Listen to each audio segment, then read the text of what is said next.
আল্লাহ রাব্বুল আলামিন কোরআন শেখার ব্যাপারে এক জায়গায় বলছেন, আফালা ইয়াতাদাব্বারুনাল কুরআন আম আলা কুলুবিন আকফালুহা। মানুষের কি হলো, কোরআন নিয়ে গবেষণা করে না, স্টাডি করে না, তাদের কি দিল কি তালাবদ্ধ হয়ে আছে নাকি? আল্লাহ রাব্বুল আলামিন আরেক জায়গায় বলছেন, ওয়ারাত্তিলিল কুরআনা তারতিলা। আবার আরেক জায়গায় বান্দাকে সুন্দর করে বোঝানোর জন্য বলছেন, বান্দারে আমি তোর জন্য কোরআনকে কঠিন করে দেই নাই। ওয়ালাকাদ ইয়াসসারনাল কুরআনা লিযিকরি ফাহাল মিন মুদ্দাকির। বান্দা আমি তোমার জন্য কোরআনকে আড়ষ্ট করি নাই, শ্রীহীন করি নাই, তোমার জন্য দুর্বোধ্য করে দেই নাই, তোমার জন্য অতীব সহজ থেকে সহজতর করে দিয়েছি। জোরে বলি সুবহানাল্লাহ। খুবই সহজ করে দিয়েছি। তাহলে বোঝা গেল কোরআন শুধু ভাষা ভাষা পড়লেই হবে না, এটার কিরাআত থাকতে হবে, তিলাওয়াত থাকতে হবে, দিরাসাত থাকতে হবে, তাদাব্বুর থাকতে হবে, এবং কোরআনটাকে জেনে বুঝে স্টাডি করে গবেষণা করে ব্যক্তিগত জীবন থেকে শুরু করে নিয়ে রাষ্ট্র জীবন পর্যন্ত কোরআনটাকে সব জায়গায় বাস্তবায়নের চেষ্টা করার নাম হলো কোরআনের হক আদায় করা। সুবহানাল্লাহ বলে। আমার কথা বুঝতে কষ্ট হচ্ছে না তো? আমি তো ভাবছিলাম প্রথমে লোকজন কি পাবো আমি, কিন্তু আপনারা এত খুব চালাক তো দেখতেছি, সময় মতো সব হাজির হয়ে গেছে। বলি আলহামদুলিল্লাহ, জোরে বলি আলহামদুলিল্লাহ। মাহফিল কমিটি তারা যে আয়োজন করেছেন সে আয়োজন ফিল আপ হয়ে গেছে। ইন্নী দাউতু কওমি লাইলা ওয়া নাহারা। নূহ আলাইহিস সালাতু ওয়াস সালাম তিনি বলেন, আমি দাওয়াত দিয়েছি মানুষকে দিনে রাতে 900 বছর। কত বছর? 900 বছর। 900 বছর একজন নবীর দাওয়াতে ইসলাম কবুল করেছে মাত্র 80 থেকে 90 জন। 80 থেকে 90। এখানে কি 80-90 জন লোক আছে না বেশি আছে? অনেক বেশি আছে। আমার দেশের মাহফিলে যে লোক হয়, আমার মনে হয় হোল ওয়ার্ল্ডে এত বড় গণজমায়েত আমার কাছে জানা নাই এরকম। লক্ষ লক্ষ মানুষের ঢল নামে আমার দেশের মাহফিলগুলোতে। ইতিবাচক দিক। কিন্তু এই যে ওয়াজ মাহফিলগুলো হচ্ছে, হাজার হাজার মানুষগুলো মাহফিলে আসতেছে, শুনতেছে কথাগুলো, বলেন তো আমার দেশে সুদের পরিমাণ কমছে না বাড়ছে? আসতে বলে কমছে না বাড়ছে? বাড়ছে। মসজিদ কমছে না বাড়ছে? বাড়ছে। তাহলে সুদখোর মসজিদে যায়, সুদখোরও মসজিদে যায়। আমাদের চিন্তা চেতনার মধ্যে কিছু ভাইরাস ঢুকে দেওয়া হয়েছে। সবচেয়ে বড় সমস্যা আমার কাছে যেটা মনে হয় সেটা হলো, আমার দেশে ওই যে ব্রিটিশরা তাদের তৈরি করা কিছু কারিকুলাম শিক্ষার ভিতরে, মন মগজে, সংস্কৃতির ভিতরে তারা যা ঢুকিয়ে দিয়ে গেছে, আজ পর্যন্ত সেই জায়গা থেকে এই জাতি এখনো বের হতে পারে নাই। আসতে কন কেন? ঠিক কিনা? বের হতে পারে নাই। দেখুন, ইউরোপ কিন্তু ঠিকই ডান দিকে রাস্তা দিয়ে চলে, আমেরিকা কিন্তু ঠিকই ডান দিকে রাস্তা দিয়ে চলে, ডান পার্শ্ব দিয়ে চলে। আমাদেরকে চালায় কোন দিক দিয়া? ইসলাম বলে কি ডানে চলো না বামে চলো? তাহলে আমেরিকা কোন দিক দিয়ে চলে? ওরা ইসলাম মানে। আমি আশ্চর্য হয়ে যাই, ওরা ডান পথে চলে আর আমাদেরকে চালায় কোন দিকে? বাম দিকে। ওই যে ব্রিটিশরা তৈরি করে দিয়ে গেছে সবকিছু, এখনো একদম সেইভাবেই রয়ে গেছে। অবাক লাগে, এই কোরআনের মতো একটি জরুরি কিতাব, এটা কি কিতাব বলেন তো? বলেন। জরুরি। মানে অপশনাল না কম্পালসারি? কম্পালসারি, আবশ্যকীয় সাবজেক্ট এটা। এটা অতিরিক্ত সাবজেক্ট, অতিরিক্ত বলতে পারেন আপনি ইঞ্জিনিয়ারিং, সবার জন্য জরুরি না। একটা মহল অবশ্যই শিখবে তারা। ডাক্তার সবার হওয়া জরুরি না, আইনজীবী সবার হওয়া জরুরি না, কিন্তু কোরআন শিক্ষা সবার জন্য কি? আসতে কোন কেন? কোরআন শেখা হলো ইমার্জেন্সি, শিখতেই হবে, জানতেই হবে। কিন্তু আজ দুঃখজনক হলো সত্য, 18 কোটি মুসলমানকে যদি মাথায় নিয়ে যদি চিন্তা করা হয়, বলুন তো অধিকাংশ মুসলমানকে কোরআনটা সহি করে পড়তে পারে? আসতে বলে সহি করে পড়তে পারে? এই ব্যর্থতা কার? আমরা? হ্যাঁ না, ঠিক আছে, ব্যক্তিগতভাবে দোষ তো হবেই, ঠিক আছে, কিন্তু এই সিচুয়েশন হতো না। দেশ স্বাধীন হয়েছে 53 বছর। মিনিস্ট্রি অফ এডুকেশন, শিক্ষা মন্ত্রণালয় ছিল 71 থেকেই 2024 সাল পর্যন্ত। শিক্ষা মন্ত্রণালয়ে যারা দায়িত্ব পালন করেছেন, দেশের যারা দায়িত্ব পালন করেছেন, সেই শুরু থেকে এনে যদি আজ পর্যন্ত যদি কোরআনটাকে কম্পালসারি সাবজেক্ট মনে করে সকল শিক্ষার সাথে যদি কোরআন শিক্ষাকে যদি বাধ্যতামূলক করে দেওয়া হতো, অন্তত জাতি এত মিথ্যা কথা বলা শিখতো না, আর বিড়ি খাইতো না। কি খাইতো না? বিড়ি খায় মানুষ? বিড়ি খায়? কম খায় না বেশি খায়? আচ্ছা, বাজেট পাস করেছে কোন জেলার মানুষ সবচেয়ে বেশি বলেন তো? বলেন। এ পর্যন্ত সংসদে যে বাজেট পেশ হয়েছে, অর্থমন্ত্রী ছিল অধিকাংশ সময়ে কোন অঞ্চল বলেন? সিলেট। মৌলভীবাজারও ছিল, সিলেট মানে এক কথা সিলেটের। সকল অর্থমন্ত্রীকে আমি ধন্যবাদ দিই। প্রত্যেক বাজেটেই, প্রত্যেক বছরেই কোনো কিছুর দাম না বাড়ালেও বিড়ির দাম কিন্তু বাড়েছে। বাড়েছে কিনা বলে? বাড়েছে। কিন্তু যারা বিড়ি খোর তারা চিন্তা করছে যে অর্থমন্ত্রী মহোদয়, আপনি যতই বাড়ান কাম হবে না, প্রয়োজনে বাড়ি বেচে খামো। কি বেচে খামো? বাড়ি বেচে খাবো। এত খাওয়া খায় জাতি, আল্লাহ। শীতের দিন কমে না, আর বাড়ে আরো, ঠান্ডা দূর করার জন্য। খুব ঠান্ডা তো, খাইয়া গরম করে। আল্লাহ তুমি সকল নেশা থেকে এই জাতিকে হেফাজত করো। আবার মাহফিলে এসে প্রশ্ন করে, হুজুর বিড়ি খাওয়া কি জায়েজ আছে? মানে উনি জায়েজের চেষ্টায় থাকেন। আবার এ তো একটা অকাম, আবার প্রশ্ন করে আরেক অকাম করে। বলুন তো, বিড়ি খাওয়া কোনো কাম? আসতে কর। বিড়ি খাওয়া কোনো ভালো কোনো কাজ? কি নেশা! এক টান মেরে ধোঁয়া 3 তলায় পাঠায়। অনেকদিন আগে এক বুড়ো চাচা, আমি এরকম করে কথা বলছিলাম, তো উনি বললেন, চাচা হুজুর বিড়ি ছাড়া তো থাকতে পারি না, থাকা খুব কঠিন, কিন্তু আপনি এই যে কবরের ওয়াজগুলো করলেন, তো কবরের মাটিতে থাকবো কেমনে? ওখানে কি বিড়ি টিড়ি থাকবে না? দেখেন কি পেরেশানি তার, চিন্তা হচ্ছে তার বিড়ি নিয়ে। বলেন আমরা জাতিকে কি শিখাতে পেরেছি? বলেন। আজকে জাতি নামাজ পড়ে না। বলেন, নামাজি একটা জাতিকে নামাজি জাতি বলা যায় তখন যখন সংখ্যাগরিষ্ঠ নামাজ পড়ে, তখন তো নামাজি জাতি বলা যায়। বলুন তো, জাতি হিসাবে এই জাতি নামাজি না বেনামাজি? আসতে কয়, নামাজি না বেনামাজি? বেনামাজি। মাত্র 5%,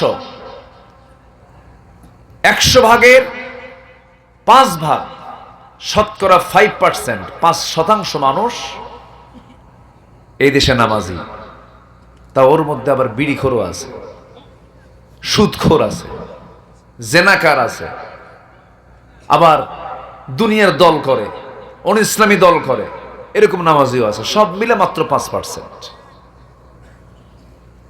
এই চিত্র তৈরি করা, এই চিত্র তৈরি এমনি এমনি হয় নাই। এই চিত্র 53 বছর যারা এই ক্ষমতার মসনদে ছিল তারা এই চিত্র তারা তৈরি করেছে। আসতে বলবেন না, জোরে বলুন ঠিক কিনা। তৈরি করেছে। কেউ শাসন করেছে 25 বছর এ দেশ, কেউ শাসন করেছে 16 বছর, কেউ শাসন করেছে 9 বছর। মঈনুদ্দিন ফখরুদ্দিন গ্রুপ করেছে হলো কয়েক বছর।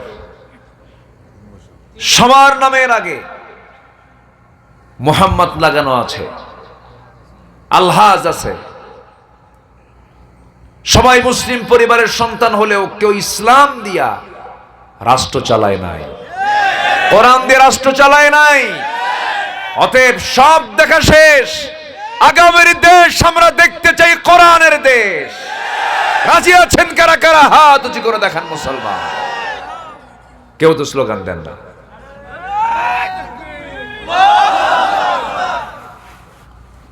হাত নামান, অভ্যাস কম না? না, হয়ে যাবে ইনশাআল্লাহ, হয়ে যাবে। জোরে বলি ইনশাআল্লাহ। আসলে তো নগরটা তো আর ফকির নগর না, রাজনগর। তো কি নগর? সব তো রাজা। এখানে কোনো প্রজা আছে? রাজনগর তো আর এমনি হয় নাই। মাশাআল্লাহ, অনেক সুন্দর নাম আপনাদের। আরেকটা আছে হলো রাজবাড়ি, আছে না? ওখানে একটা বাড়ি বুঝায় রাজবাড়ি, আর এটা নগর, সিটি, সিটি অফ কিং, ঠিক আছে না? রাজনগর। আল্লাহ আপনাদেরকে দুনিয়ারও রাজা বানান, আখিরাতেরও রাজা বানান। জোরে বলি আমিন, আরো জোরে আমিন। তাহলে কোরআন শেখা দরকার, শুধু দরকার না ফরজ? বলেন, কোরআন শেখা দরকার শুধু না ফরজ? ফরজ। তাহলে আমাদের শিক্ষার একটা আমূল পরিবর্তনের দরকার আছে না নাই? আছে। মাথায় রাখতে হবে, একটা জাতির সার্বিক বিপ্লবের আগে, সবার আগে জাতির মধ্যে দিতে হবে প্রকৃত শিক্ষা, নৈতিক শিক্ষা। অনেক কথা আছে, আস্তে আস্তে করে বলবো। আমাকে সময় দিচ্ছেন তো নাকি? শুধু আপনাকে শোনাচ্ছি না কথাগুলো। এখন তো প্রযুক্তি, এখন হাজার হাজার মানুষ কথা শোনে না, শুধু লাখ লাখ না, কোটি কোটি মানুষ শোনে এই কথাগুলো।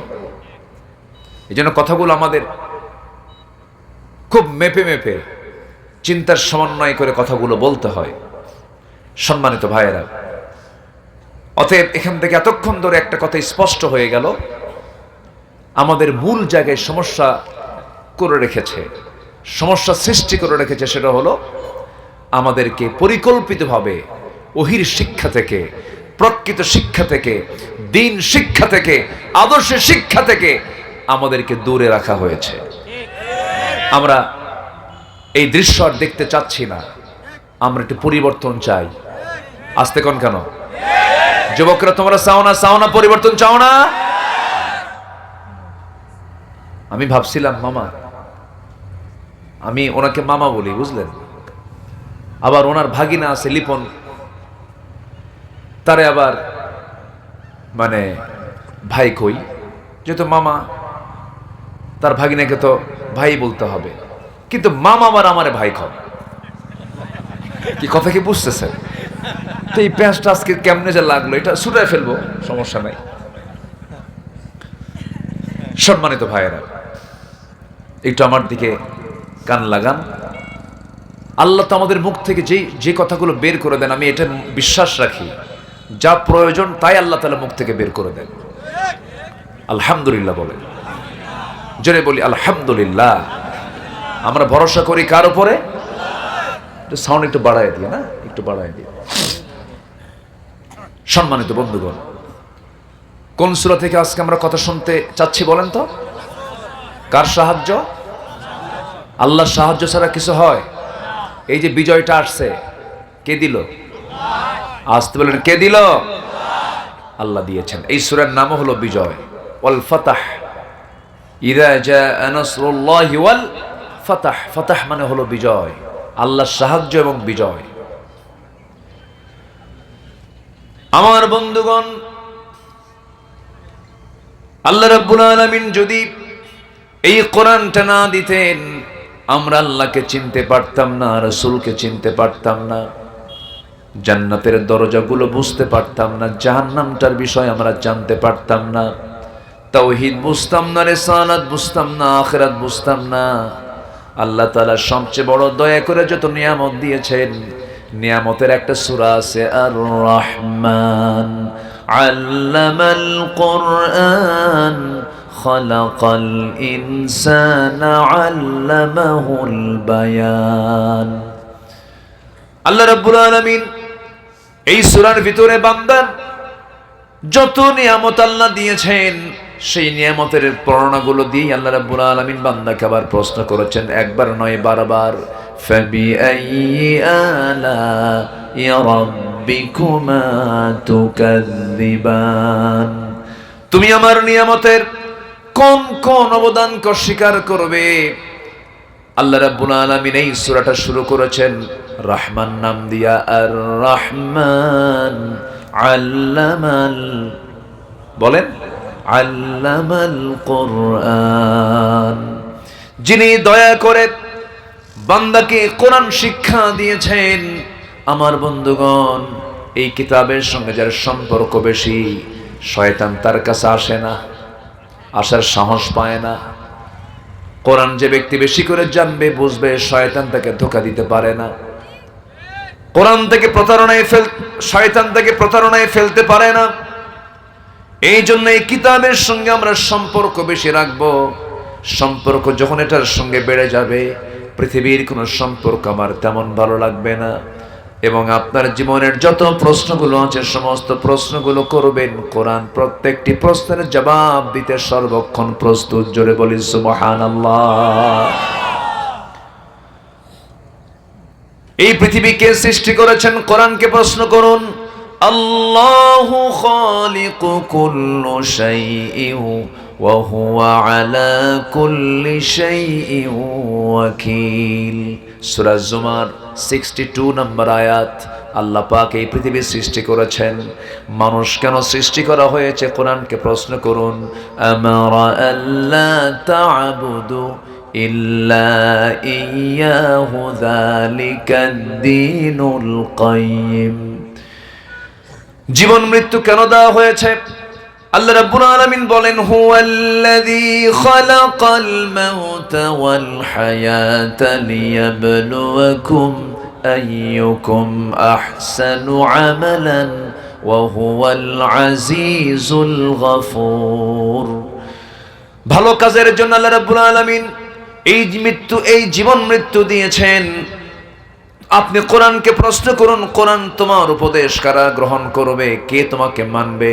কোরআন বলছে, সায়াযাক্কারু মান ইয়াখশা ওয়া ইয়াতাজান্নাবুহাল আশকাল্লাযী ইয়াসলান নারাল কুবরা সুম্মা লা ইয়ামুতু ফীহা ওয়া লা ইয়াহইয়া قد أفلح من تزكى وذكر اسم ربه فصلى জোরে বলুন আল্লাহু আকবার। আমার বন্ধুগণ, কোরআন তো তারাই ফলো করবে যাদের দিলে থাকবে কার ভয়? আসতে বলবেন না, কার ভয়? আল্লাহর ভয়। আল্লাহকে ভয় করলে পরে কি প্রতিদান আল্লাহ তাও জানিয়ে দিয়েছেন।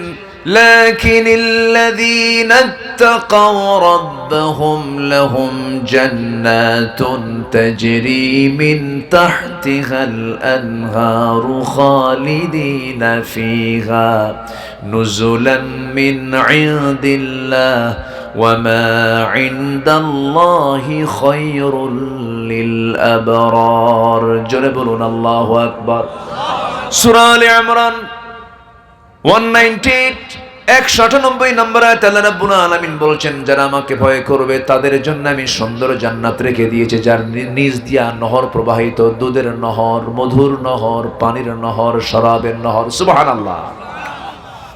জান্নাতের শরাব আছে না নাই? এই দুনিয়ার পচা মদের মতো, যে পচা মদ খাইয়া শীত হয়ে পড়ে থাকে, আছে না নাই বলেন তো?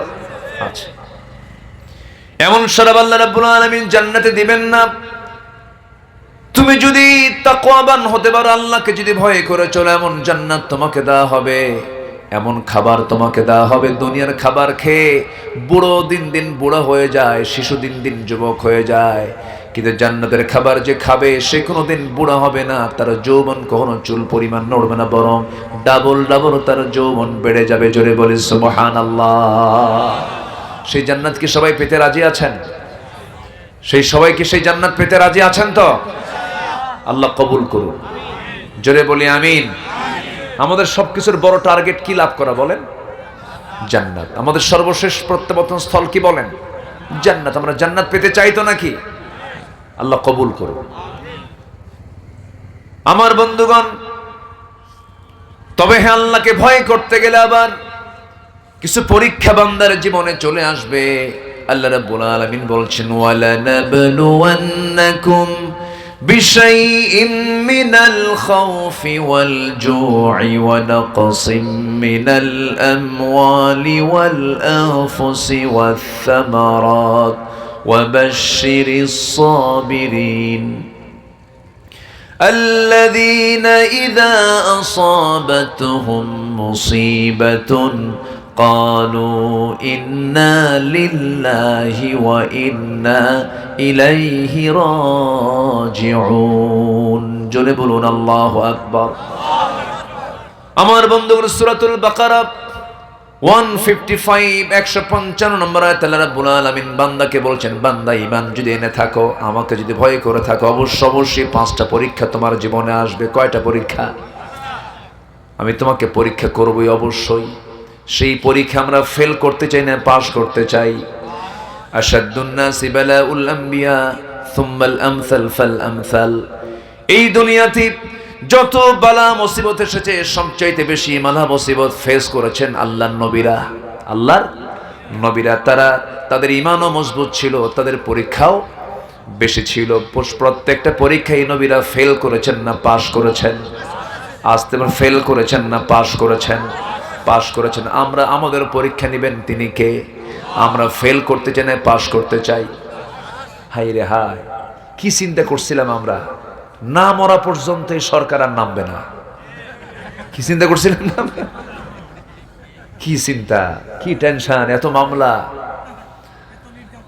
আমার এই যে কতবার মাহফিল থেকে ধরে নিয়ে গেছে আমার মনেই নেই। এই মাহফিল অঙ্গনে তো 26 বছর, এর 16 বছর, আর আগের সময়ের আরো 5 বছর। 16 আর 5 কত হয়? 21 বছর। 1996 থেকে 2000 পর্যন্ত যে ক্ষমতায় এসেছিলেন, সেই সময় একটা মামলা খাইছে। আবার এই সরকার তারা যখন আবার আসলো, এই সময়ও মামলা হয়েছে, মামলা দিয়েছে তারা, এমনি কোনো কারণ নাই। মঞ্চে লক্ষ্য করে গুলি করা হয়েছে, মঞ্চে আগুন ধরিয়ে দেওয়া হয়েছে। সেই মাহফিলের সেক্রেটারি, তাকে ধরে নিয়ে যাওয়া হয়েছে। আমাকে মাহফিল থেকে, স্টেজ থেকে আমাকে নামিয়ে দেওয়া হয়েছে, প্রশাসন দিয়ে ছত্রভঙ্গ করে দেওয়া হয়েছে। সব কিছু করলো ওরা। 3 দিন পরে শুনি ওই মামলার 1 নম্বর আসামি আমি আব্দুল আলামিন। কি কথা কি বুঝতেছেন আপনারা? এগুলোই করছে। 2018 সালে হঠাৎ করে বাড়ি ঘেরাও করলো। ঘেরাও করে আমাকে বলল, হুজুর থানায় চলেন, চা খাবেন। হ্যাঁ, চা খাওয়ার জন্য আমারে নিয়ে চলে গেল। বসলাম। ওসি বলে, হুজুর আমি আপনার খুব ভক্ত, আমি আপনার ওয়াজ শুনি, কিন্তু কিচ্ছু করার নাই হুজুর, চাকরি বাঁচান তো ফরজ। আমি বললাম, ইমান বাঁচান তো নফল। কি কথা বলছেন? তো আমারে নিয়ে মামলা খান দিয়া বলল, হুজুর নির্বাচন পর্যন্ত একটু জেলখানায় থাকেন। তা আমারে জেলখানায় ঢুকলাম। ঢোকা মাত্রই দেখি এক মুরব্বী, 85 বছর বয়স হবে, অনেক বয়স, 85 বছর বয়স। আমি তাকে দেখে সালাম দেব কখন, উনি আমার লম্বা খেল সালাম দিয়ে দিল। সালাম দিয়ে বলে, হুজুর আপনি জেলখানায় আসছেন? খুব খুশি হইলাম। তো বললাম যে জেলে ঢুকলাম আমি, খুশি হলেন আপনি কেন, কারণটা কি?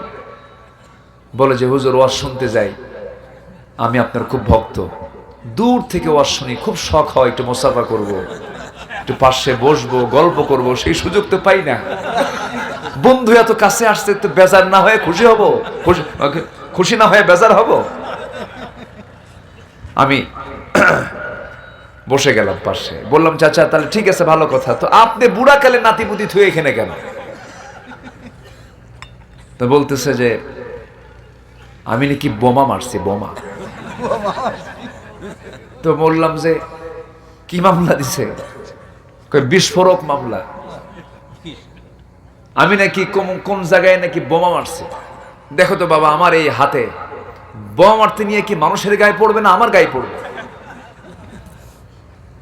এই চিত্র চিত্রায়িত হয়েছে 16 বছর।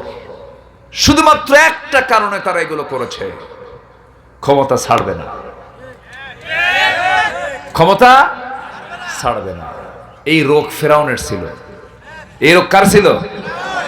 ফেরাউনের। ফেরাউনের কথা হলো যেমন করে হোক ক্ষমতা ছাড়া যাবে না। ফেরাউন বেঁচে ছিল 1600 বছর, এরাও ছিল 16 বছর। সংখ্যার যে মিল হলো কেমনে বুঝলাম,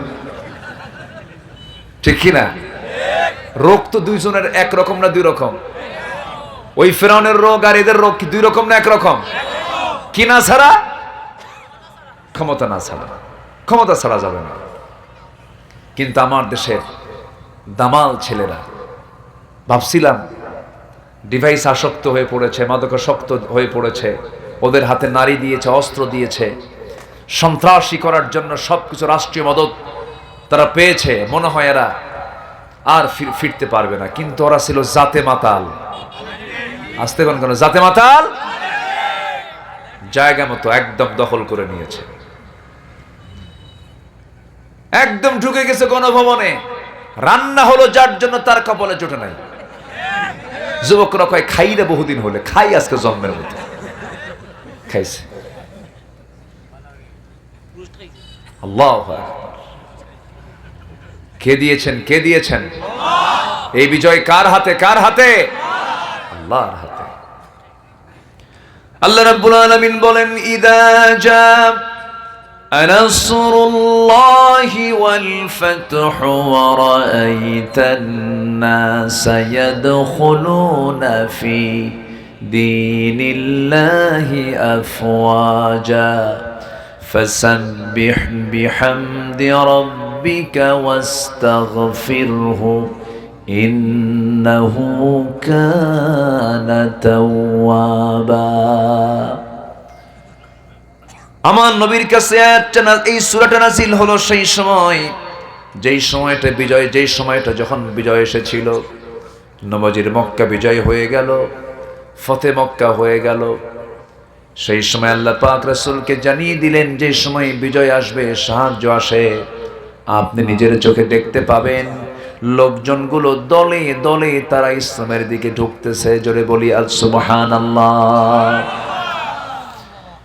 বিজয় যখন আসে সেই সময় বান্দা কি আমল করবে তা আল্লাহ রাব্বুল আলামিন শিখিয়ে দিয়েছেন।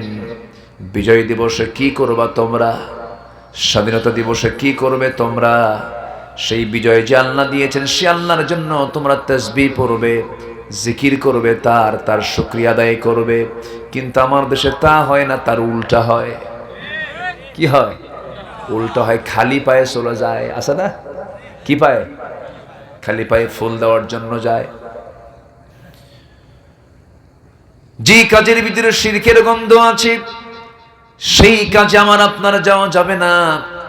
একটা মানুষের দেহের মধ্যে যদি ক্যান্সারের কোনো কোষ ঢুকে যায়, যেমন তার মৃত্যু নিশ্চিত হয়ে পড়ে, ক্যান্সার হলে যেমন তার কোনো অ্যান্সার নাই, যে বান্দার ইমানের মধ্যে শিরিক ঢুকে যাবে তার কোনো অ্যান্সার নাই জান্নাতের, তার জবাব হলো জাহান্নাম। তার জবাব কি বলেন? জাহান্নাম। ইহুদি খ্রিস্টানদের সবচেয়ে বড় ষড়যন্ত্র হলো মুসলমানদের ইমানকে কেমন করে ছিনতাই করে নেওয়া যায়। ওদের তো ইমান নাই, ওরা বলে হলো ঈসা হলো আল্লাহর বেটা। যেরকম নাউজুবিল্লাহ। আল্লাহর কি? এলাকায় বেটা কয় না কি কয়? ফোয়া ফোয়া। হ্যাঁ, আর মেয়েরে কি কয়? পুরি পুরি। হ্যাঁ। জি, ভাষা আপনাদের কত সুন্দর, মজা। আলহামদুলিল্লাহ বলেন। খুব সুন্দর ভাষা। আমি বলতে পারি না, খুব চেষ্টা করি, ধরা খেয়ে যায়, হয় না। কিন্তু কেউ যদি গালি দেয় ওটা ভালো বুঝি। সুন্দর ভাষায় আপনারা কথা বলেন। মায়ের ভাষা তো পৃথিবীর সব মায়ের ভাষাই সুন্দর, বলি আলহামদুলিল্লাহ। কোনো মায়ের ভাষা কি খারাপ হয়? না। মা যেটা শেখান অরিজিন শেখা। এই সিলেটের ভাষা আমি 1000 বার চেষ্টা করি, কোনোদিন পারবো না। এই ভাষা রপ্ত করতে হলে এই এলাকার মায়ের পেটে আবার জন্ম হয়ে আসতে হবে, মানে সম্ভবই না। সম্মানিত ভাইয়েরা, তাহলে বিজয় কে দেন বলেন তো? বিজয় কে দেন? সাহায্য চাইতে হবে কার কাছে? আগে সাহায্য, এরপরে বিজয়। আগে সাহায্য, এরপরে কি? বিজয়। বান্দা আল্লাহর সাহায্য ছাড়া বিজয় পাবে না। বান্দা আল্লাহর নুসরত ছাড়া কখনো বিজয় আসবে না। আমার বন্ধুগণ, বদর যুদ্ধের দিকে তাকান। বদর যুদ্ধের সংখ্যা দিয়ে মুসলমানদের বিজয় হয়েছে না আল্লাহর সাহায্য দিয়ে বিজয় হয়েছে? বলেন। সংখ্যা তো এমন কম বেশি, এমন অসময় যুদ্ধ পৃথিবীতে খুব কমই হয়েছে। আমার নবীজির সাহাবীর সংখ্যা মাত্র 313 জন, আর কাফিরদের সংখ্যা হলো 1000 জন। উহুদের সংখ্যা মুসলমানদের মাত্র 1000 জন, তন্মধ্যে 300 জন নাই 700 জন, আর কাফিরদের সংখ্যা হলো 3000 জন। কি সমান না অসমান? মুতার যুদ্ধে মুসলমানদের সৈন্য সংখ্যা মাত্র 3000, আর কাফেরদের রোমানদের সৈন্য সংখ্যা হলো 1 লক্ষ। 1 লক্ষ রোমান সৈন্য কোথায়? 3000 মুসলিম সৈন্য কোথায়? কোথায় 3000, কোথায় 1000, কোথায় 1000, কোথায় 313 জন। মুসলমানদের যুগে যুগে যে বিজয়গুলো এসেছে, এই বিজয়ের মূল উৎসই হলো আল্লাহর সাহায্য। ইদা জাআ নাসরুল্লাহি ওয়াল ফাতহ। আল্লাহর সাহায্য ছাড়া কোনো কিছুই সম্ভব নয়। আল্লাহ রাব্বুল আলামিন নিজেই বলছেন, ওয়ালাকাদ নাসারাকুমুল্লাহু বিবাদরিন ওয়া আনতুম আযিল্লাহ। আল্লাহ রাব্বুল আলামিন তোমাদেরকে বদরের প্রান্তরে ফেরেশতা নাযিল করে সাহায্য করেছেন, তোমরা অসহায় ছিলে। আমার নবীজি মক্কা থেকে মদিনায় যখন এসেছেন, খালি হাতে চলে এসেছেন, কিচ্ছু নিয়ে আসতে পারেন নাই। সাহাবীরাও নিয়ে আসতে পারেন নাই। মক্কা থেকে আমার নবীজি রাতের আধারে ঘর থেকে বের হলেন, শূন্য হাতে বের হলেন।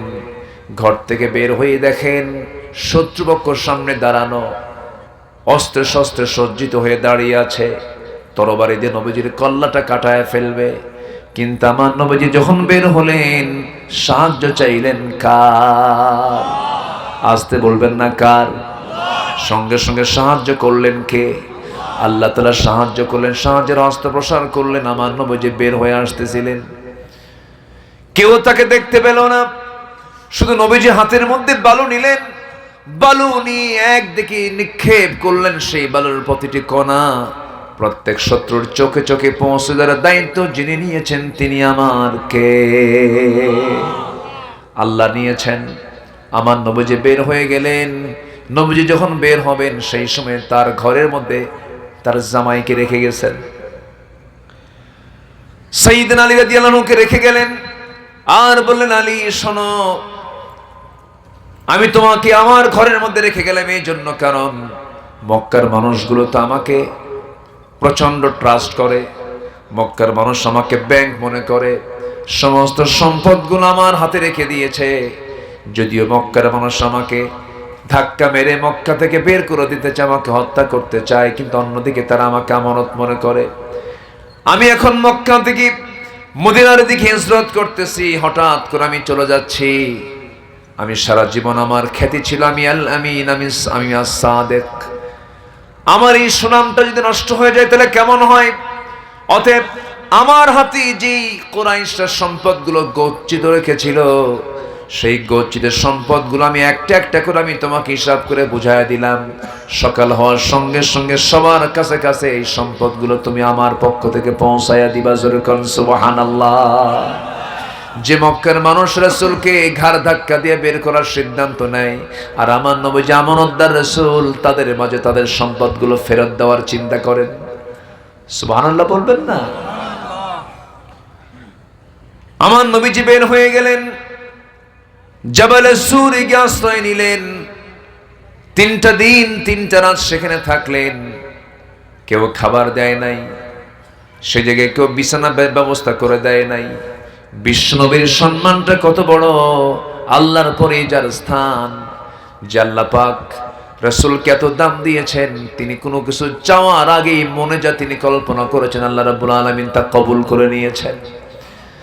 মাঝে মাঝে বলতেন, ও আমার সাহাবীরা, আমি যদি আল্লাহকে বলতাম, আল্লাহ তুমি উহুদ পাহাড়টা আমার জন্য সোনা বানায় দাও, আল্লাহ পাক তার জন্য সোনাই বানায় দিতেন। এত মহব্বত আল্লাহ পাক আমার রাসূলকে করেছেন।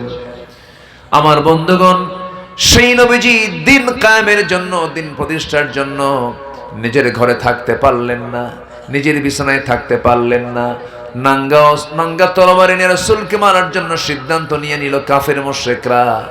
আল্লাহ পাক তাকে হিজরতের অর্ডার দিয়ে দিলেন। নবীজি হিজরত করলেন, দেশ ছাড়লেন, বাড়ি ছাড়লেন, ঘর ছাড়লেন, একটা মাত্র কারণ। সেই কারণটা হলো জমিন যার হুকুম চলবে, আইন চলবে তার। আসতে কোন কেন ভাই? এই জমিন কার আইন দরকার? কার আইন দরকার? আল্লাহর আইন দরকার। এই কথা যখনই বলতে গেছে, আমাদেরকে রাজাকার তকমা লাগায় দিয়েছে, যুদ্ধবারী তকমা লাগায় দিয়েছে, আমাদেরকে বলেছে সন্ত্রাসী, আমাদেরকে বলেছে জঙ্গি। কি বলেছে? জঙ্গি বলেছে। কেন? আমরা আল্লাহর আইন চাই, আমরা কারো বাপের আইন চাই না। কি কারো বাপের আইন চাই? আমরা কার আইন চাবো? আল্লাহর আইন আমরা চাবো। আমরা যখনই বলেছি রাষ্ট্রীয় ধর্ম ইসলাম এবং রাষ্ট্র চলবে ইসলাম দিয়ে, আমাদেরকে মৌলবাদী আখ্যা দেওয়া হয়েছে, রক্ষণশীল বলা হয়েছে, আমাদেরকে বিভিন্ন শব্দের মোড়কে গালিগালাজ দেওয়া হয়েছে। সম্মানিত বন্ধুগণ, কোন গালি, তাদের কোন গালি জনগণ গিলে নাই। যখন ছাত্র আন্দোলনের নেতারা যখন বলে ফেলল না, কোন মুক্তিযোদ্ধার কোনো কোঠা রাখা যাবে না, কিন্তু হঠাৎ করে মুখ ফসকে বের হয়ে গেল একজন, বলেই ফেলে দিল। বলে তো ঘন ঘন, যখন বলে ফেলছে রাজাকারের নাতিপুতিরা চাকরি পাবে। এটা কি বিনয়ের কথা না অহংকারের কথা? বিনয়ের কথা না অহংকারের কথা? ফেরাউন যখন বলেছিল আনা রাব্বুকুমুল আ'লা, আমি সবচেয়ে বড় রব, সেই দিনে ফেরাউনের পতন নিশ্চিত হয়ে গেছে।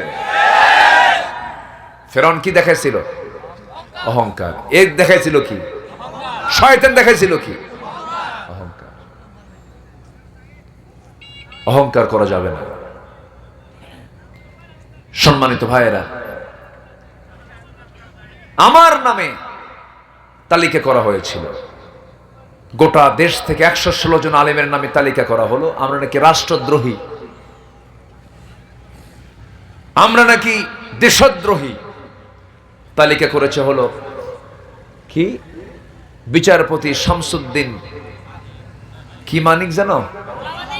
মানে কালা টালা কোয়েন না, আল্লাহ তো কালা বানাইছে, তাই না? শামসুদ্দিন মানিক।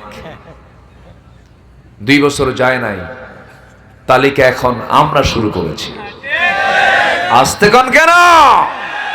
কোন খুনির মাফ নাই, কোন খুনি মাফ পাবে না।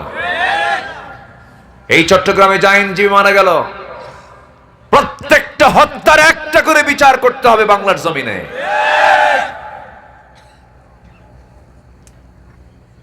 আল্লামা সাইদিকে কেমনে মারলো? দিলটা কাঁপলো না?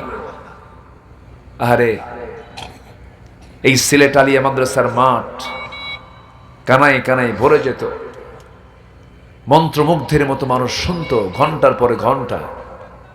আল্লামা সাইদ রাহিমাহুল্লাহ, আল্লাহ তুমি তার কবরটাকে জান্নাতের নূর দিয়ে মুনাফফার করে দাও। 13টা বছর কি এই সেই কথা? একটা সুস্থ মানুষকে গিয়ে বলল, হুজুর আপনাকে হসপিটালে যেতে হবে। কেন? আপনি অসুস্থ। হুজুর বলতেছে আমি অসুস্থ তো আমি তো নিজেই জানি না, আমি তো সুস্থ। একটা সুস্থ মানুষকে ধরে জেলখানা থেকে নিয়ে হসপিটালে নিয়ে পয়জনিং করে যারা হত্যা করেছে, এই হত্যার তালিকায় যারা আছে, এর সঙ্গে যারা ওতপ্রোতভাবে জড়িত, প্রতিটি ব্যক্তির চূড়ান্ত শাস্তি নিশ্চিত হওয়ার দরকার আছে না নাই? তাফসীর মাহফিলের এই প্ল্যাটফর্ম থেকে তাদের দৃষ্টান্তমূলক শাস্তি আমরা দাবি করছি। কারা কারা দাবি করছেন দুহাত উঁচু করে দেখান মুসলমান। নারায়ে তাকবীর, আল্লাহু আকবার, নারায়ে রিসালাত, ইয়া রাসূলুল্লাহ, আহলে সুন্নাত ওয়াল জামাত জিন্দাবাদ জিন্দাবাদ। কোরআন হাদিসের আলো, আলেম ওলামা যেখানে, নারায়ে তাকবীর। কষ্ট দিয়ে ফেললাম মনে হয়, আলোচনা চালাবো। এই কিতা বক্কা না কি কয়, ঠিক আছে না? হ্যাঁ, কোন গ্রামারে ভুল করলাম কিনা আবার? খুব সুন্দর। আমি কিছু সূত্র বক্কা, কৌকা, খাউকা, আইরাম, জাইরাম, ঠিক আছে না? মানে কিছু কিছু শব্দ শিখে নিয়েছি। একটু বসুন। এই যুবক, মন খারাপ করলেন না তো? এই যে আব্বু, মন খারাপ করেন নাই তো? না, একটু বসুন। মাহফিলটা সুন্দর কানায় কানায় ভরে গেছে, বলি আলহামদুলিল্লাহ। আমি তো হতাশ হয়ে গিয়েছিলাম যে লোকজন গেল কোথায়। আলহামদুলিল্লাহ। সম্মানিত ভাইয়েরা, সম্মানিত বন্ধুগণ, আমরা কার সাহায্য চাই বলেন তো? আসতে বলবেন না, কার সাহায্য চাই? আল্লাহর সাহায্য চাই। যে আল্লাহর সাহায্য চাই, পৃথিবীর কোন শক্তি তার সঙ্গে পারবে না। পারবে? ফিলিস্তিন কেমন করে দেখায় দিল ইসরায়েলকে, মনে আছে না? মাঝখান দিয়া মনে আছে আপনাদের? কি দেখালো? ওদের গুলি আর এদের হলো ইটের খোয়া। ওদের গুলি, এদের দেখি ইটের টুকরা। আল্লাহর সাহায্য বড় সাহায্য, এটাই সবচেয়ে বড় অস্ত্র। আল্লাহর সাহায্য ছাড়া কোনোদিন বিজয় সম্ভব নয়। আল্লাহ এই বান্দাকে সাহায্য করেন। ওয়া কানা হাক্কান আলাইনা নাসরুল মুমিনিন। নাসরুন দিয়ে আমি অনেকগুলো আয়াতের কম্বিনেশন করলাম, সমন্বয় করলাম। মুমিনদের জন্য আল্লাহর সাহায্যটা ওয়াজিব হয়ে যায়। আমার বন্ধুগণ, আল্লাহর কাছে সাহায্য চাইতে হবে, আল্লাহর কাছে বলতে হবে। আল্লাহর কাছে বললে পর আল্লাহ বেশি খুশি হন। পৃথিবীর কোনো মানুষকে আপনি বারবার বলবেন, বিরক্ত হয়ে যায়, খেপে যায়, রেগে যায়। এমনকি সন্তান বাপকে যদি আব্বার জায়গায় যদি 2 বারের জায়গায় যদি 5 বার বলে ফেলে, বাপ খেপে গিয়ে বলে এত ডাকিস কেন? মাকে বারবার ডাকলে খেপে যায়, রেগে যায়। কিন্তু আল্লাহ রাব্বুল আলামিনকে কোনো বান্দা যখন বারবার ডাকে, আল্লাহ বলেন, বান্দারে তুই যত বেশি ডাকিস আমি তত বেশি তোর আপন হয়ে যাই। আমরা আল্লাহকে ডাকবো, ডাকার কিছু সিস্টেম আছে। সবচেয়ে বড় ডাক দেওয়ার মাধ্যম হলো নামাজ। আজান যখন হয়ে যাবে, সঙ্গে সঙ্গে ইমানদারের লক্ষণ হলো সে ছটফট করবে নামাজের জন্য। কিসের জন্য বলেন? নামাজের জন্য। কারণ এই নামাজ আমার জীবনের শেষ নামাজও হতে পারে। আহারে, কত লোককে বিদায় দিয়ে দিলাম, চোখের সামনে বন্ধু মারা গেছে, বন্ধুকে কবরে শোয়া দিলাম। এই মুহূর্তে একজন বন্ধুর কথা মনে পড়লো আমার। একই বয়সে আমরা ছিলাম, সুন্দর কণ্ঠ তার ছিল, সুন্দর আজান সে দিত, সুন্দর তেলাওয়াত সে করত।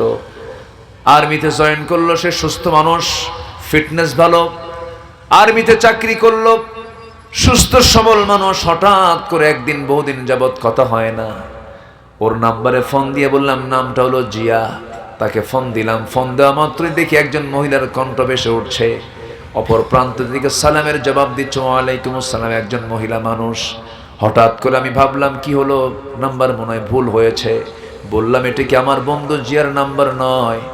সঙ্গে সঙ্গে জবাব দিচ্ছে আপনার জিয়া নাই, আপনার জিয়া আজকে কবরবাসী হয়ে গেছে। একই বয়সের মানুষ, কত লোকের জানাজা দিলাম, কত লোকের জন্য কবর খনন করলাম, কবরে সয়া দিলাম। আমি এই দুনিয়াতে কতক্ষণ বাঁচবো তারা তো গ্যারান্টিও দিতে পারবো না। আমি বাঁচবো কতক্ষণ, চলে যাব কখন, যখন তখন চলে যাব। এই দুনিয়া ছেড়ে আমাকেও যেতে হবে, আপনাকেও যেতে হবে। যুবক, তুমি নতুন বিয়ে করেছো, বউ একখান পেয়েছো, তুমি সন্তান চলে আসছে, বিয়ের বয়স 2 বছর হয়ে গেছে তোমার।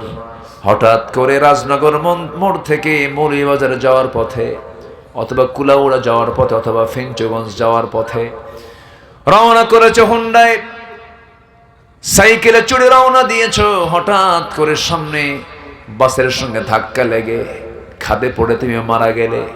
সুন্দরী বউ তোমার, কত দয়া মায়া মোহাব্বত ভালোবাসা।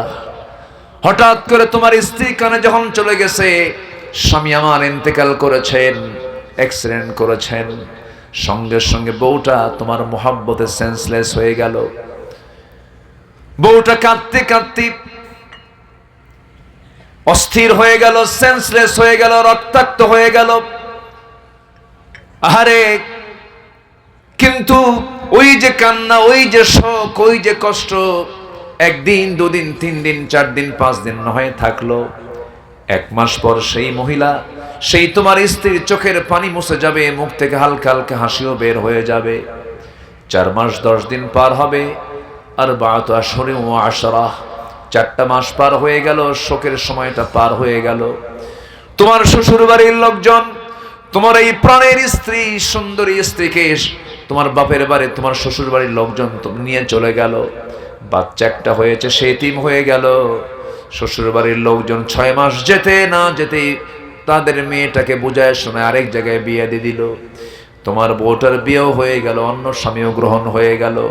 নতুন স্বামী পাওয়ার পরে তোমার ওই বউটাই সেদিন বলে ফেলবে, তোমার বউটা তার আব্বা আম্মাকে ডাক দিয়ে ফোন দিয়ে বলবে, সালাম দিয়ে বলবে, আব্বা তোমাদের সিদ্ধান্তই চূড়ান্ত ভালো ছিল, কারণ আগের স্বামীর চাইতে এই স্বামীটা আমার চেয়ে আরো ভালো। এই তো দুনিয়ার নিয়ম।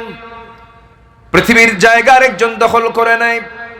সম্পদের পাহাড় গড়লাম আমরা, সম্পদের সব কিছু করে ফেললাম, ব্যাংক বানালাম, ব্যবসার জায়গা বানালাম, সব কিছু করলাম, কিন্তু যা কিছু করে, যা কিছু আমি করবো, আমি চলে গেলাম, আরেকজন রিপ্লেস হয়ে গেল, সে তার দখলে নিয়ে নিল।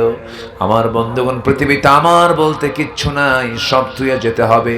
যদি কোনোদিন জান্নাত পেয়ে যায়, এর চাইতে বড় ভাগ্যবান মানুষ আর পৃথিবীতে কেউ নাই। জোরে কোন সুবহানাল্লাহ। সব ছেড়েই যেহেতু চলে যেতে হচ্ছে, এই জন্য কিছু আমল নামা নিয়ে আমরা চলে যাব। আল্লাহ রাব্বুল আলামিন বলছেন, সফল যদি হতে চাও কিছু কাজ তোমাকে করতে হবে। আল্লাহ রাব্বুল আলামিন বলেন, ক্বাদ আফলাহা মান তাযাক্কা ওয়া যাকারা ইসমা রাব্বিহি ফাসাল্লা। ওই সমস্ত বান্দাগুলো সফল হয়েছে যে সমস্ত বান্দাগুলো ক্বাদ আফলাহা মান তাযাক্কা ওয়া যাকারা ইসমা রাব্বিহি ফাসাল্লা, যারা তার রবের জিকির করতে পেরেছে এবং নামাজ পড়তে পেরেছে। আমরা জিকির করব কার?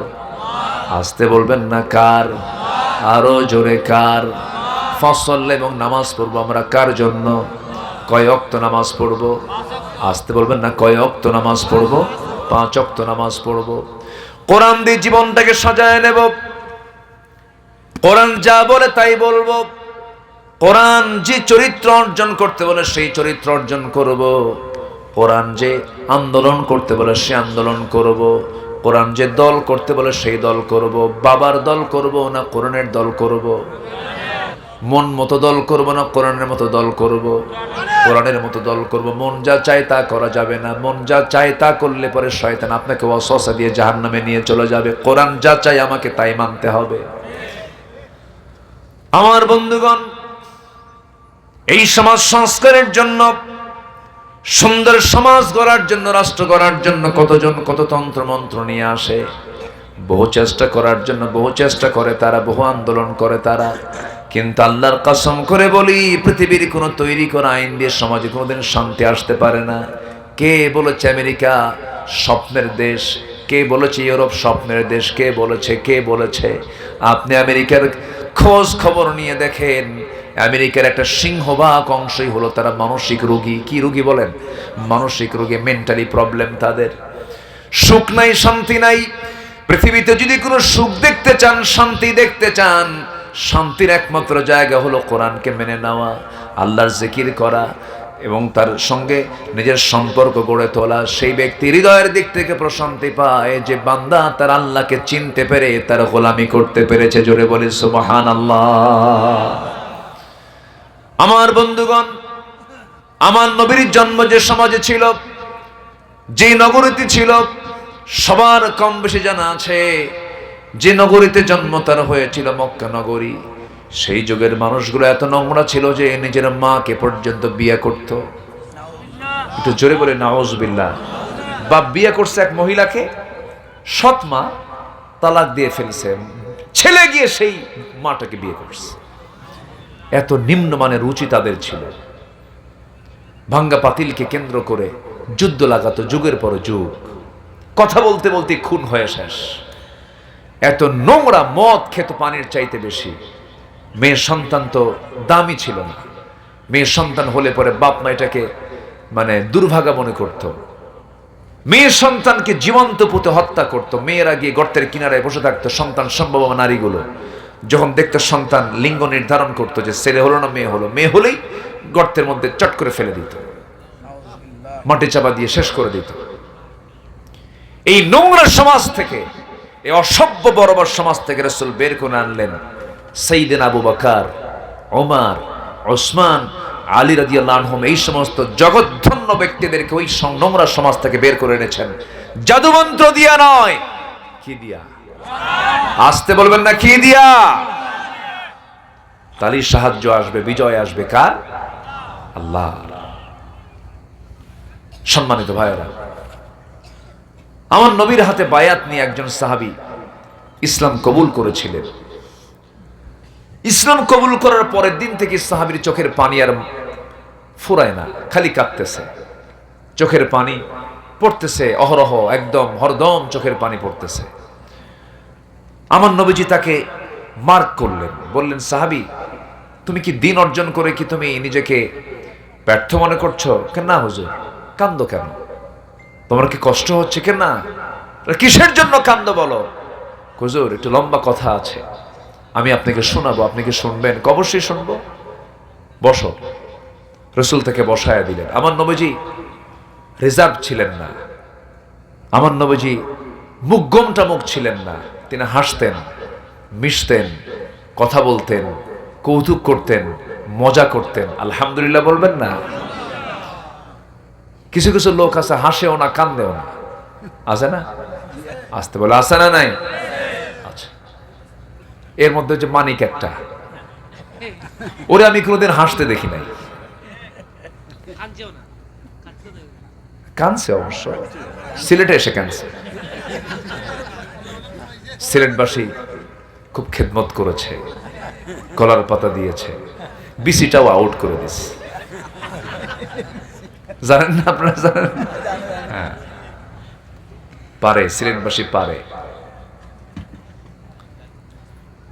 আল্লাহ কি না পারেন দেখেন। তো আমার নবীজি খুব হাসি খুশি মানুষ ছিলেন, হাসতেন তিনি। এক সাহাবী রাসূলের সামনে বলে, হুজুর, আমার একটা ওয়াজ আছে। রাসূল বলেন, তোমার আবার কি ওয়াজ? হুজুর, আমার ওয়াজ কি আর আপনার মতো হবে? শুনবেন? রাসূল বলেন, বলো। ভাইজান,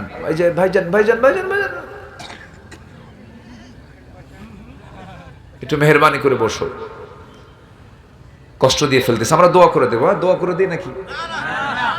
দোয়া করবো না? আলোচনা চালাবো? জোরে বলি ইনশাআল্লাহ। উঠবেন না। আমার একটা অভ্যাস কি জানেন? আমার খুব একটা বদ অভ্যাস এটা। সামনের দিকে দুই একজন লোক যদি ওঠা শুরু করে, আমি ওয়াজ ভুলে যাই। আমার ওয়াজ আর আসে না।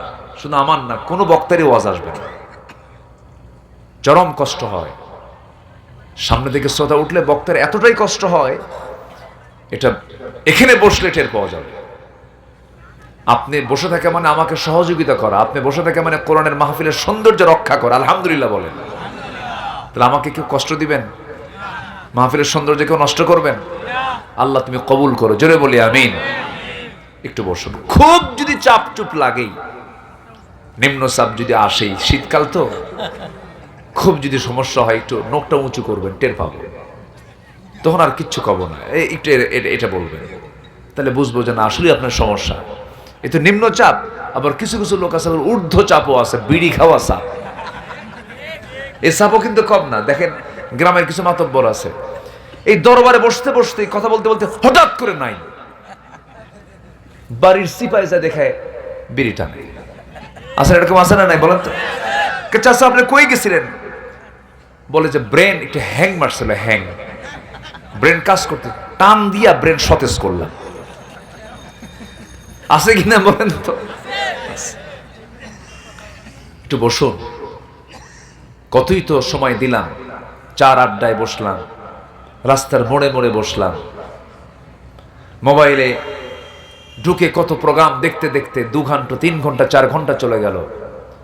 আর এই মাহফিলে বসে থাকলে পরে কি হবে জানেন? জীবন থেকে গুনাহ ঝরে যাবে। একটু বসেন। সম্মানিত ভাইয়েরা, তো ইসহাই বলছে হুজুর আমার ওয়াজকের আপনার মতো হবে, তো শুনবেন? রাসূল অবশ্যই শুনবো, বলো। আমার নবীজির একটা তবিয়ত ছিল, আমার নবীজি শুধু বলতেন না কথা, তিনি শুনতেনও। কার কোন অভিযোগ তিনি শুনতেন। ওই সাহাবী আমার নবীর সামনে দাঁড়ায় গেলেন, দাঁড়িয়ে গিয়ে বলছেন ইয়া রাসূলুল্লাহ, আমি যখন দিন গ্রহণ করি নাই, দিন গ্রহণ করার পূর্বে আমি একটা প্রতিমার পূজা করতাম, মূর্তির পূজা করতাম, মূর্তিটাকে সম্মান করতাম, বুকে নিতাম, পিঠে নিতাম, মাথায় নিতাম, ভাগ্যের প্রতীক মনে করে ওকে নিয়ে ঘুরতাম, যেখানে সেখানে যেতাম। একদিন লম্বা সফরে বের হলাম, প্রতিমাকে সঙ্গে করে নিয়ে ভাগ্যের প্রতীক মনে করে বের হলাম। হঠাৎ করে আমার জরুরত চাপলো, শৌচকার্যের প্রয়োজন হলো, সঙ্গে সঙ্গে করলাম কি, আমার এই দেবতাকে সঙ্গে করে নিয়ে যাব কেমন করে, এটা তো বেয়াদবি হয়ে যায়, এটা মনে করে ওই মূর্তিটাকে, দেবতাটাকে আস্তে করে উঁচু জায়গায়, একটা উঁচু জায়গায় রেখে দিলাম। রেখে দিয়ে আমি আড়ালে চলে গেলাম। শৌচকার্য কমপ্লিট করে এসে আবার সেই প্রতিমা, সেই দেবতাটাকে আমার হাতের মধ্যে নেব, এমন সময় লক্ষ্য করে দেখি আমার সেই দেবতার মাথা থেকে পা পর্যন্ত পানি দিয়ে ভেজা। আমার নবীজি মুস্কি মুস্কি হাসতেছেন। রাসূল বলছেন এরপরে কি হুজুর আর বলেন না। আমি ওই মূর্তিটাকে নিয়ে ভাবলাম এই বুঝি রহমতের পানি, বরকতের পানি, এটা মনে করে আমার জিহ্বা লাগায় দিলাম। জিহ্বা লাগানো মাত্রই দেখি আমটা আমটা গন্ধ। সামনের দিকে তাকায় দেখি কুকুর একটা লেজ গুটাইয়া যায়। ভাবলাম কাম তো এটাই সারছে। কি কথা কি বুঝতেছে? আমার নবীজি মুস্কি মুস্কি হাসি মারলেন, সাহাবায়ে কেরাম আওয়াজ দিয়ে দিয়ে হাসলেন। আমার নবীজি বলছেন এরপরে কি করলা, আসলটা কও। সাহাবী বলছেন ইয়া রাসূলুল্লাহ, এরপরে আর কি করব? এমন রাগ উঠলো, মনে মনে চিন্তা করলাম তুই আমার রব ছিলি, আর রব মানবো না।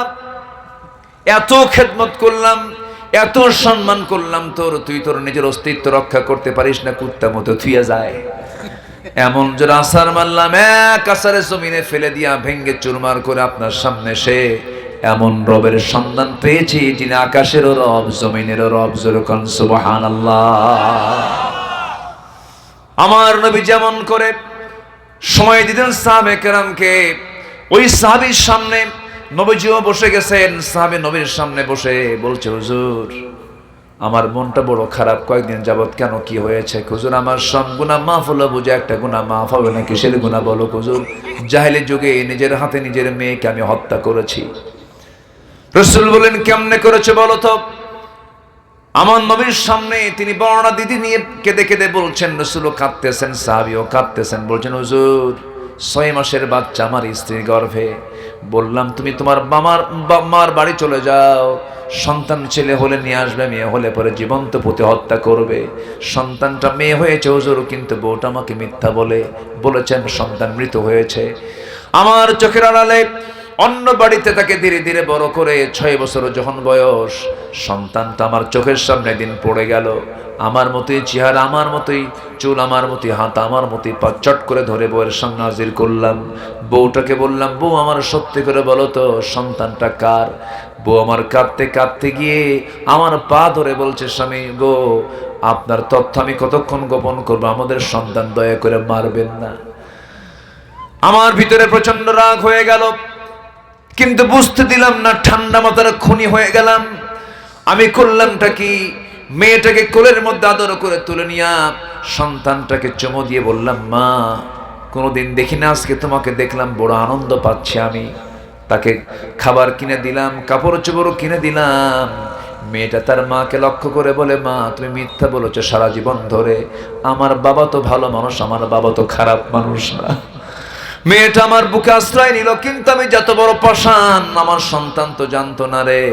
ইয়া রাসূলুল্লাহ, পরের দিন বললাম, চলো আমি তোমাকে তোমার নানির বাড়িতে নিয়ে যাব। মেয়েটা আমার সঙ্গে রওনা করলো। নানির বাড়ির দিকে রওনা না দিয়ে জঙ্গলের দিকে রওনা করলাম। জঙ্গল দেখি মেয়েটা ভয়ে বলছে, বাবা, এই গভীর জঙ্গলে তুমি কোথায় যাবে? কিচ্ছু বললাম না। জঙ্গলটা পার হয়ে গেলাম ঠিক দুপুরবেলা। এমন সময় করলাম কি, কোদাল হাতে নিয়ে গর্ত খনন শুরু করে দিলাম। গর্ত খনন যখন করছিলাম, আমার মেয়েটা বারবার বলছে, বাবা, তুমি গর্ত খনন কেন করো? কেন গর্ত খনন করতেছো? কিচ্ছু বললাম না। আমার মেয়েটা বারবার আমাকে জিজ্ঞাসা করে, কিন্তু আমি কোনো জবাব দিতে পারছিলাম না। আমি গর্ত খনন করতেছি, আমার মুখে ছিল দাড়ি হুজুর, দাড়িতে এসে ওই মাটিগুলো ছিটকে এসে পড়ে। আর আমার মেয়েটা আস্তে করে গিয়ে আমার দাড়ির মধ্যে নখ ঢুকায় ঢুকায় আমার দাড়িগুলো সাফ করে দেয়। আমার শরীর থেকে ঘাম ঝরতেছিল, আমার মেয়েটা গামছা দিয়ে ঘামগুলো আমার শরীর থেকে মুছে মুছে দেয়, আর বলে, বাবা, নানির বাড়ি কখন যাবা? কিচ্ছু বললাম না। গর্ত খনন শেষ হয়ে গেছে। মেয়েটাকে সরল মনে, আমার মেয়েটাকে সুন্দর করে আমি তাকে বুঝায় বললাম, মা, দেখো তো গর্ত খনন কেমন হয়েছে। আমার মেয়েটা তো সরল, মুচকি একখানা হাসি মারলো। আমি বলার সঙ্গে সঙ্গে মেয়েটা আস্তে করে গর্তের কিনারায় চলে গেছে। গর্তের কিনারায় গিয়ে উকি মেরে যখন দেখতে নিয়েছে, আমি পিছন দিকে চলে আসলাম। এমন জোরে ধাক্কা মারলাম, এক ধাক্কায় গর্তের মধ্যে পড়ে গেছে। উপর হয়ে আবার চিৎ হলো। দুটো হাত এক জায়গায় করে বলছে, বাবা, বুঝতে পেরেছি, আমার মার কথাটাই সত্য হয়ে গেছে। তুমি আজকে আমাকে এখানে মারার জন্য নিয়ে আসছো, আমাকে মেরেই ফেলবা। ও বাবা, তোমার কাছে দুটো হাত এক জায়গায় করে করো জোরে মিনতি জানাই, একটা বারের জন্য আজকে আমাকে বাঁচায়া দাও। আমি কসম করে বলছি, আমার চেহারা আমৃত্যু তোমার সামনে আমি কোনোদিন দেখাবো না, প্রয়োজনে ভিক্ষা করে খাবো। আমার মেয়েটা বারবার বলল, কিন্তু দিলটা আমার গলল না। শিরকিয়াতের কারণে, জাহালাতের কারণে আমি আমার সন্তানটাকে দুনিয়া থেকে বিদায়